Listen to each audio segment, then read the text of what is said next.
El Titanic, un transatlántico británico operado por la White Star Line, encontró un trágico destino en el Océano Atlántico Norte. El barco se hundió tras chocar con un iceberg durante su viaje inaugural desde Southampton, Inglaterra, hasta la ciudad de Nueva York. Este desastre sigue siendo el hundimiento más mortífero en tiempo de paz de un transatlántico o crucero. El Titanic, construido por el astillero Harland & Wolff en Belfast, Irlanda del Norte, era un impresionante barco que medía 882 pies y 9 pulgadas de longitud, con una anchura máxima de 92 pies y 6 pulgadas. Contaba con 10 cubiertas, cada una de ellas con diversos propósitos. Desde acomodar los botes salvavidas en la cubierta de botes hasta albergar camarotes de primera clase y espacios públicos en las cubiertas de paseo y salón. La nave transportaba una amplia gama de pasajeros, incluyendo personas adineradas y numerosos inmigrantes que buscaban una nueva vida en América y Canadá. A pesar de su significativo impacto en la literatura y el cine, el hundimiento del Titanic sigue siendo un evento enigmático en la historia. A continuación, 15 fotos preservadas del Titanic antes de que se hundiera. Número 15. El niño en la cubierta del Titanic. En la película de 1997, Titanic, hay una escena memorable donde un niño juega con una peonza en la cubierta del barco. Este momento no es solo una adición creativa, es una recreación de una fotografía real tomada a bordo del Titanic. La foto original fue capturada en las cubiertas superiores el 11 de abril de 1912, solo días antes de que el barco encontrara su trágico destino. La fotografía muestra a Robert Douglas Spedden, de 6 años, girando alegremente su peonza mientras su padre y otros pasajeros lo observan. Robert y su familia eran pasajeros de primera clase que regresaban a su hogar en Tuxedo Park, Nueva York, después de un viaje familiar por Argelia. Cuando el Titanic chocó con el iceberg, Robert dormía plácidamente. En medio del caos que siguió, su niñera, Elizabeth Burns, lo despertó suavemente y le dijo que lo llevaría a ver las estrellas. Reconfortado por sus palabras, volvió a dormirse, sin ser consciente de la tragedia que se desarrollaba. Despertó a la mañana siguiente en un bote salvavidas, habiendo sobrevivido al desastre. Tristemente, la historia de Robert tuvo otro giro trágico. En 1915, a la edad de 9 años, fue atropellado por un coche en Maine y falleció. Teniendo en cuenta los pocos automóviles que había en las carreteras en ese momento, su accidente fue uno de los primeros incidentes relacionados con automóviles registrados en la historia de Maine. Número 14. El iceberg que hundió el Titanic. El 12 de abril a las 4 de la tarde, mientras navegaba por el Océano Atlántico, el capitán Bud Bubu del SS Etonian fotografió un enorme iceberg. No solo capturó el iceberg con su cámara, sino que también registró sus coordenadas exactas: 41 grados 50 minutos de latitud norte y 49 grados 50 minutos de longitud oeste. Curiosamente, estas coordenadas son casi idénticas al lugar donde, solo 2 días después, el Titanic colisionó con un iceberg. Cuando el capitán Wood llegó a Nueva York, reveló la fotografía y envió una copia a su bisabuelo, afirmando que este era el iceberg responsable del hundimiento del Titanic. Escribió una audaz leyenda en la foto, anotando la fecha, hora y las coordenadas precisas del iceberg. El 14 de abril de 1912, a las 10:20 de la noche, el Titanic chocó con un iceberg y se hundió en menos de 3 horas, provocando la muerte de 1.522 personas. A lo largo del último siglo, han surgido varias fotografías de icebergs cerca de la ruta del Titanic. Sin embargo, la fotografía del capitán Wood es particularmente significativa porque la forma del iceberg coincide estrechamente con los bocetos y descripciones de testigos presenciales del iceberg que causó la desaparición del Titanic. Número 13. Pasajeros de tercera clase. Imagina subir a bordo del Titanic como pasajero de tercera clase, también conocido como pasajero de entrepuente. Estos viajeros compartían baños comunes, comían juntos en sus propios comedores y dormían en camarotes que alojaban a 4 personas cada uno. Sorprendentemente, las acomodaciones para los pasajeros de tercera clase en el Titanic eran mucho mejores de lo que estaban acostumbrados en sus hogares. De hecho, las condiciones de vida en tercera clase igualaban a las de segunda clase en otros barcos de vapor. A pesar de tener espacio y comodidades limitados, los pasajeros de tercera clase recibían comidas, una mejora significativa respecto a otros barcos donde tenían que llevar su propia comida. Sus camarotes estaban ubicados en áreas menos deseables del barco, más cerca de los ruidosos y vibrantes motores. Sin embargo, los camarotes contaban con agua corriente y electricidad.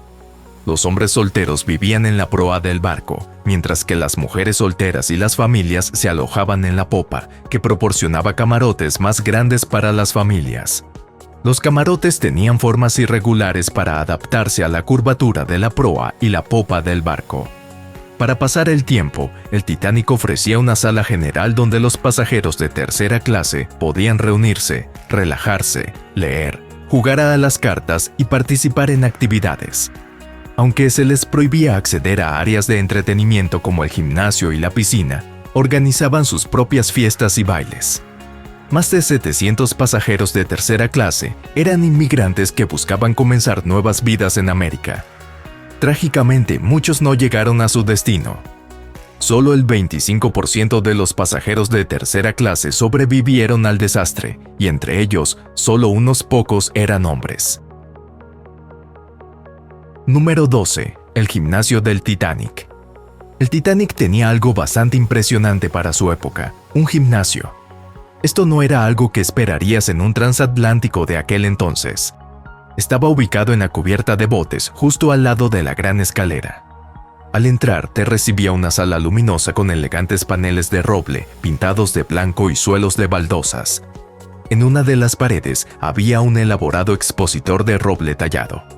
Mostraba un corte detallado de un barco similar al Titanic y un mapa de las rutas de la White Star Line alrededor del mundo.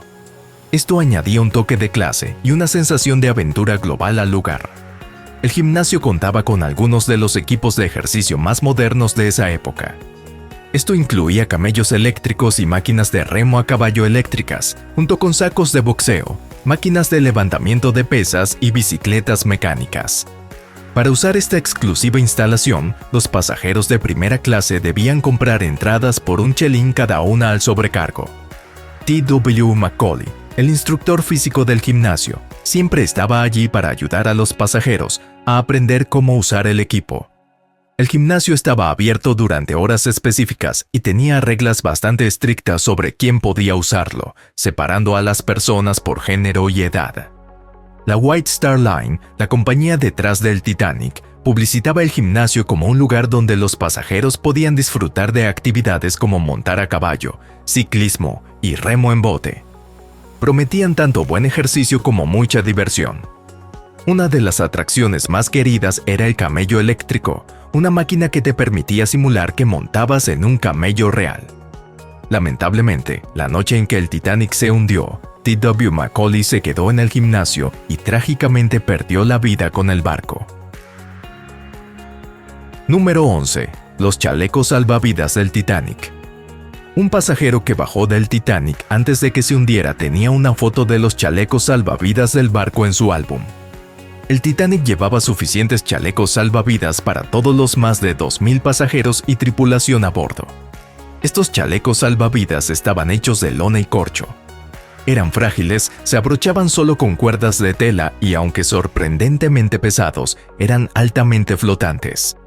A medida que el Titanic se hundía, muchos pasajeros que no pudieron subir a los botes salvavidas se pusieron estos chalecos y saltaron del barco.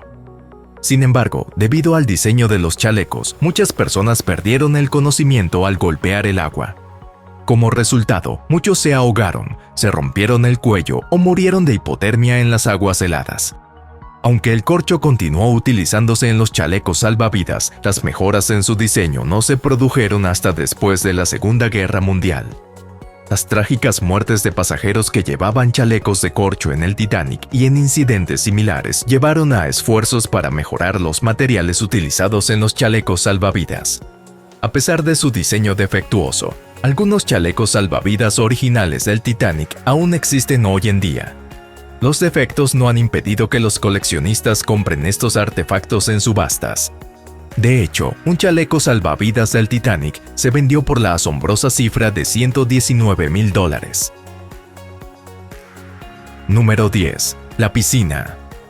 ¿Sabías que el Titanic tenía su propia piscina? La White Star Line, la compañía detrás del Titanic, ya había incluido una piscina en su barco anterior, el Adriatic, que se lanzó en 1906. Decidieron mejorar esta característica en el Titanic, añadiendo una piscina que llamaron baño de natación. En 1912, tener una piscina en un barco era algo extraordinario. Era una característica novedosa y lujosa que mostraba la opulencia del Titanic. La piscina estaba ubicada dentro del barco en el lado de estribor de la cubierta F. Mantenía una profundidad constante de 1,8 metros, pero generalmente se llenaba entre 1,5 y 1,8 metros para que los nadadores pudieran moverse cómodamente. Llena de agua salada caliente, la piscina estaba disponible exclusivamente para los pasajeros de primera clase. Sin embargo, usar la piscina requería pago, y hombres y mujeres no podían nadar al mismo tiempo. Los hombres podían nadar gratis desde las 6 de la mañana hasta las 9. En otros horarios tenían que pagar. Las mujeres debían pagar cada vez que querían nadar y no tenían un periodo gratuito. Desafortunadamente, a los niños no se les permitía usar la piscina en absoluto. Nadar en la piscina costaba alrededor de 25 centavos por persona, lo que incluso incluía un traje de baño. Un pasajero, el coronel Archibald Gracie, nadó en la cálida e invigorante piscina de agua salada unas 24 horas antes de que el Titanic se hundiera. Planeaba nadar nuevamente a la mañana siguiente. Cuando ocurrió el desastre, sobrevivió aferrándose a un bote salvavidas plegable hasta que llegó el rescate. Número 9. Los botes salvavidas insuficientes. Cuando el Titanic se hundió, quedó al descubierto una grave escasez de botes salvavidas, lo que condujo a muchas muertes. Antes de la tragedia, el reverendo F.M. Brown tomó una inquietante fotografía del puente del barco y un bote salvavidas. Él bajó del barco en Inglaterra antes de que continuara en su fatídico viaje. Después del desastre, investigaciones en todo el mundo concluyeron que mejores regulaciones podrían haber prevenido la tragedia. En ese momento, el Titanic realmente cumplía con las leyes de navegación de 1894. Estas leyes exigían que los barcos de más de 10 millones de kilogramos tuvieran 16 botes salvavidas para 990 personas. El Titanic pesaba casi 50 millones de kilogramos, lo que lo hacía mucho más grande que los barcos considerados en esas antiguas regulaciones. Llevaba 20 botes salvavidas, lo que era suficiente para aproximadamente la mitad de los pasajeros a bordo esa noche. La gente confiaba en los 16 compartimentos estancos del barco para mantenerlo a flote y no veía los botes salvavidas como reemplazos de la nave. De los más de 2,000 personas a bordo, solo alrededor de 700 lograron subir a los botes salvavidas.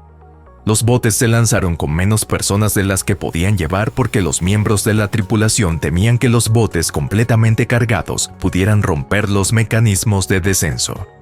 Por ejemplo, el primer bote salvavidas partió con solo 25 personas, aunque podía llevar 65. No se realizaron simulacros de botes salvavidas ni de incendios antes del hundimiento. Un simulacro de botes salvavidas planificado fue cancelado por el capitán John Smith, quien quería celebrar un último servicio dominical antes de su jubilación. 2 años después, las normas internacionales exigieron que los barcos de pasajeros tuvieran botes salvavidas para todos a bordo. Hoy en día, los barcos deben tener botes salvavidas que puedan transportar el 125% del número total de personas a bordo. Número 8. El capitán y el sobrecargo del Titanic. Hay una fotografía del capitán Edward J. Smith, el capitán británico del Titanic, de pie junto al sobrecargo del barco, Hugh Walter McElroy. Un pasajero que dejó el barco en Queenstown, Irlanda, 3 días antes del hundimiento tomó esta foto. Tanto el capitán Smith como el sobrecargo perdieron trágicamente la vida en el desastre. 3 días después de salir de Southampton, Inglaterra, el capitán Smith siguió su rutina habitual de domingo. Inspeccionó el barco pero decidió no realizar un simulacro de seguridad planificado. Dirigió un servicio religioso y luego se reunió con sus oficiales para calcular la posición del barco. determinaron que el Titanic navegaba a 41 kilómetros por hora. Al acercarse la noche del 14 de abril de 1912, la temperatura bajó a cero y la superficie del Océano Atlántico Norte parecía calmada y como un espejo. Estas condiciones dificultaban la visión de icebergs, que eran comunes en esa área durante la primavera. A pesar de los riesgos, el capitán Smith mantuvo el barco a toda velocidad, creyendo que la tripulación podría reaccionar rápidamente si avistaban algún iceberg. La noche del 14 de abril no estaba en el puente cuando el barco golpeó un iceberg. Después de enterarse del daño, inmediatamente pidió a Thomas Andrews, el diseñador del Titanic, que evaluara la situación. Thomas Andrews determinó que el barco se hundiría. A las 2:20 de la mañana del 15 de abril, el Titanic se hundió. El capitán Smith fue visto por última vez en el puente. Algunos informes afirmaron que salvó a un niño que se estaba ahogando, pero estas historias fueron en su mayoría descartadas. Su cuerpo nunca fue encontrado. Análisis posteriores de las acciones de Smith durante el viaje produjeron opiniones divergentes. Algunas personas criticaron su decisión de no reducir la velocidad, mientras que otras argumentaron que, basándose en su experiencia, creía que podría dirigir el barco a tiempo para evitar una colisión. También se cuestionó su ausencia del puente mientras el Titanic entraba en el campo de hielo. Número 7. El comedor de primera clase. Imagina cenar en el comedor de barco más grande jamás construido. El comedor de primera clase del Titanic era así de grandioso. Podía acomodar cómodamente a más de 500 invitados a la vez.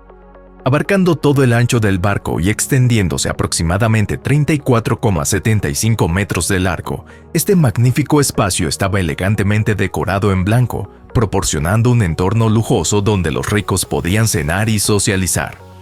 Las delicias culinarias ofrecidas eran nada menos que espectaculares, rivalizando con las de un palacio. Los chefs preparaban manjares como langosta tierna, codornices egipcias, melocotones maduros, fino caviar y uvas dulces. Frutas frescas y platos meticulosamente preparados satisfacían los gustos refinados de los pasajeros más adinerados. Las comidas se servían en horarios específicos. El desayuno de 8 a 10 de la mañana, el almuerzo de 1 a 1:30 de la tarde y la cena de 7 a 8:15 de la noche. El corneta del barco, Peter W. Fletcher, tocaba The Roast Beef of Old England para anunciar las horas de las comidas. La cena era un asunto elegante. Los caballeros vestían trajes de cena y las damas se vestían a la última moda, adornadas con perfumes exóticos importados y mostrando sus mejores joyas. Un lugar particularmente favorecido era el restaurante a la carta, reservado exclusivamente para pasajeros de primera clase. El diseño del comedor se inspiraba en la arquitectura británica. Contaba con cómodos asientos y mesas de roble, y cada rincón de esta área exclusiva estaba adornado con lujosos muebles que combinaban comodidad y elegancia. Mientras los pasajeros adinerados disfrutaban de sus comidas, una orquesta tocaba música suave de fondo, realzando el ambiente. Esta atmósfera serena les permitía relajarse y disfrutar plenamente de su experiencia gastronómica. Número 6. Un casco comprometido. El casco del Titanic. La estructura del barco. Era una impresionante hazaña de ingeniería. Los trabajadores utilizaron más de 3 millones de remaches de hierro y acero, que pesaban más de 1.200.000 kilogramos, para mantenerlo todo unido. Estos remaches se ajustaban utilizando máquinas hidráulicas o se martillaban a mano. Mientras que el casco tenía un doble fondo para mayor resistencia, los lados estaban hechos de una sola capa. El casco se dividía en 15 secciones que podían sellarse activando un interruptor, pero las paredes entre estas secciones tenían muchas puertas de acceso para mejorar el servicio de lujo. En los últimos años, el periodista irlandés Senan Moloney sugirió que el casco del Titanic estaba dañado semanas antes de su primer viaje. Al examinar fotos y relatos de testigos presenciales, Moloney argumenta que un incendio se encendió espontáneamente en una de las grandes áreas de almacenamiento de carbón del Titanic, debilitando severamente una parte crítica del casco. Debido a que la tripulación almacenaba carbón cerca del casco, el intenso calor del fuego habría afectado directamente la estructura del barco. Como resultado, cuando el Titanic golpeó un iceberg, el casco de acero debilitado era vulnerable y se rompió. La teoría de Moloney ha enfrentado escepticismo y, con el tiempo, la gente ha propuesto varias explicaciones alternativas para el hundimiento del Titanic, incluyendo que fue alcanzado por un torpedo de un submarino alemán o que estaba maldito por una momia egipcia. Aunque un incendio de carbón parece más plausible que una maldición mítica, muchos aún creen firmemente que el iceberg fue la principal causa del hundimiento del barco. Número 5. La construcción del Titanic. La White Star Shipping quería causar un gran impacto en los viajes transatlánticos. Para destacar entre otros barcos que cruzaban entre Europa y Estados Unidos, decidieron construir el Titanic, el transatlántico más magnífico de su tiempo. La construcción comenzó el 31 de marzo de 1909 en el astillero Harland & Wolff en Belfast. Estaban construyendo tanto el Titanic como su barco gemelo, el Olympic, uno al lado del otro. Debido a que estos barcos eran tan enormes, enfrentaron desafíos de ingeniería significativos. Nadie había construido antes barcos de tal escala. Para acomodar el Titanic y el Olympic, el astillero tuvo que demoler 3 muelles de construcción existentes. Luego construyeron 2 nuevos, más grandes, los más grandes jamás construidos en ese momento. En el pico de la construcción, alrededor de 14,000 trabajadores se esforzaron por dar vida al Titanic y al Olympic. Los trabajadores pasaron más de un año completando el armazón del Titanic, terminando finalmente el revestimiento exterior en octubre de 1910. Curiosamente, en la década de 1990, los científicos sugirieron que las placas de acero utilizadas eran frágiles en condiciones frías. Esta fragilidad podría haber empeorado el daño del impacto y acelerado el hundimiento. Aunque las placas de acero se consideraban de buena calidad para esa época, no eran tan fuertes como las utilizadas en barcos posteriores. Los estándares de seguridad durante la construcción estaban lejos de lo que esperamos hoy. Muchas tareas se realizaban sin equipos de seguridad como cascos o protectores en la maquinaria. Esta falta de seguridad llevó a 246 lesiones registradas. 20 de estos casos fueron graves, como brazos amputados y piernas aplastadas por partes de acero que caían. Trágicamente, 6 trabajadores murieron en el barco durante la construcción y equipamiento, y 2 más murieron en los talleres y cobertizos del astillero. Poco antes del lanzamiento del barco, un trabajador murió después de ser golpeado por una pieza de madera que cayó. Número 4. El lanzamiento del Titanic. El 31 de mayo de 1911, a las 12:15 de la tarde, Robert Falconer Kidd lanzó el Titanic al agua. Más de 100,000 personas se reunieron para presenciar este gran evento, incluyendo invitados distinguidos como J. Pierpont Morgan y J. Bruce Ismay, quienes observaron desde una tribuna especialmente construida. Cuando Kidd activó los mecanismos hidráulicos que liberaron el barco, el Titanic se deslizó suavemente hacia el río Lagan. Para ayudar a que la enorme embarcación se deslizara por la rampa inclinada, los trabajadores habían aplicado aproximadamente 22,353 kilogramos de jabón y sebo como lubricante. Siguiendo la tradición de la White Star Line, el barco no fue oficialmente nombrado ni bautizado con champán. Después del lanzamiento, remolcadores llevaron al Titanic a un muelle de equipamiento, donde, durante el próximo año, los trabajadores instalaron los motores, chimeneas, superestructura e interiores del barco. Tras el viaje inaugural del Olympic en junio de 1911, se realizaron algunas modificaciones menores de diseño en el Titanic, haciéndolo ligeramente más pesado que el Olympic y, por lo tanto, el barco más grande del mundo. Sin embargo, la construcción tomó más tiempo de lo esperado debido a estos cambios de diseño y retrasos causados por reparaciones al Olympic después de su colisión en septiembre de 1911. Si el Titanic se hubiera completado antes, podría haber evitado la colisión fatal con el iceberg. A principios de abril de 1912, el Titanic realizó pruebas de mar y fue declarado apto para navegar. Número 3. La sala de lectura y escritura.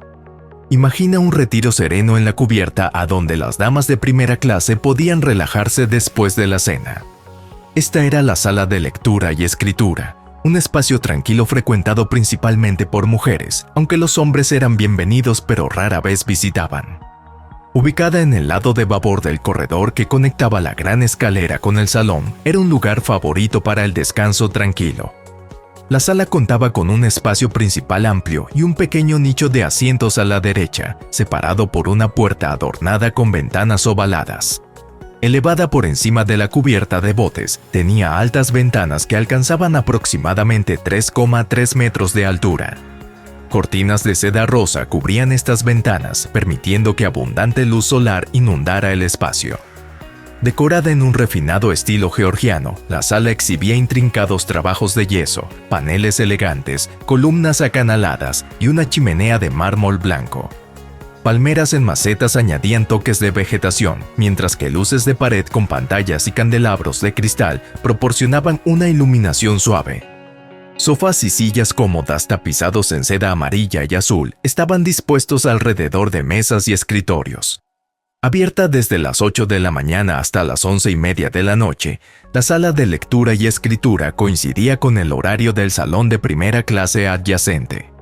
Los pasajeros podían tomar prestados libros del salón y utilizar los escritorios para escribir cartas o enviar postales, y todo el correo se enviaba en Cherburgo, Francia y Queenstown, Irlanda. Desafortunadamente, la sala tuvo poco uso, ya que los pasajeros no entendían su propósito original. Hoy en día permanece inexplorada o dañada, debido a la destrucción del barco y al colapso de la cubierta superior. Curiosamente, restos de la sala, incluyendo un sofá amarillo y una silla rosa, aparecieron en las playas de Terranova.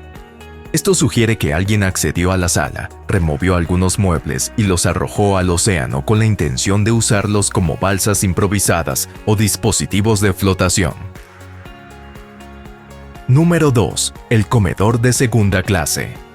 En la cubierta del Titanic había un espacio grande y elegante conocido como el comedor de segunda clase. Podía acomodar hasta casi 400 pasajeros a la vez, contando con largas mesas que se extendían por la sala.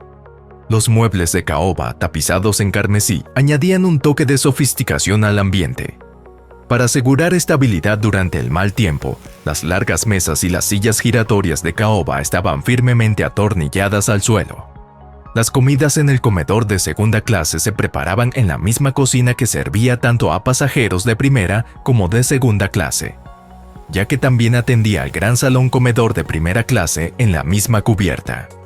Mientras los pasajeros disfrutaban de sus comidas, una banda los entretenía con música durante y después de la cena, creando una atmósfera agradable. Curiosamente, no había bandejas para servir disponibles en el comedor de segunda clase. A pesar de este desafío, el comedor aún irradiaba elegancia y proporcionaba un lugar de reunión para que los pasajeros disfrutaran de sus comidas y socializaran. Número 1. La sala de fumadores de primera clase. La sala de fumadores de primera clase era un elegante salón nocturno exclusivo para los pasajeros masculinos de primera clase. En este refinado espacio se reunían para socializar, discutir negocios y política, fumar, beber y jugar juegos de azar, excepto los domingos. La sala estaba diseñada para parecerse a un club de caballeros, con detalles lujosos que añadían a su sofisticada ambientación. Las paredes estaban adornadas con paneles de caoba oscura, con intrincadas incrustaciones de nácar y detalladas tallas. Ventanas de vidrieras y grandes nichos iluminaban la sala desde atrás, proyectando un resplandor cálido que realzaba la atmósfera. El suelo exhibía baldosas de linóleo azul y rojo, mientras que el techo de yeso mostraba medallones decorativos. Sobre la chimenea principal colgaba una pintura prominente titulada Approach to the New World, de Norman Wilkinson. Esta sala de fumadores atraía tanto a entusiastas jugadores como a profesionales de las cartas. De hecho, al menos 4 jugadores profesionales estaban a bordo del Titanic. Los camareros del bar cercano atendían las solicitudes de puros y bebidas de los pasajeros, mejorando la experiencia general y añadiendo al atractivo de la sala. Durante el hundimiento, la sala de fumadores se convirtió en el escenario de momentos conmovedores para varias personas. Justo antes de las 2 de la mañana, Archibald Gracie, escritor estadounidense y superviviente del Titanic, entró en la sala. Encontró al mayor Archibald Butt, Francis Davis Millet, Clarence Moore y Arthur Ryerson jugando su última partida de cartas en su mesa habitual. Cerca, William Stead, prominente escritor y periodista británico, estaba sentado tranquilamente leyendo un libro. Emil Tausig, gerente de la West Disinfecting Company, parecía tranquilo mientras entrelazaba sus manos en su regazo y miraba al suelo, aceptando aparentemente los acontecimientos inminentes. Alrededor de las 2:05 de la mañana, los jugadores de cartas se despidieron y abandonaron la sala. Se informó que Millet y el mayor Butt se quedaron atrás y se cree que saltaron por la borda juntos. Archibald Gracie también salió de la sala. El destino del señor Tausig y del señor Stead no está claro, pero se sabe que perecieron en el hundimiento. Esperamos que hayas disfrutado este video. Si quieres ver más videos que hemos hecho para ti, haz clic en uno de ellos en la pantalla o visita el canal. Gracias por vernos y nos vemos la próxima vez.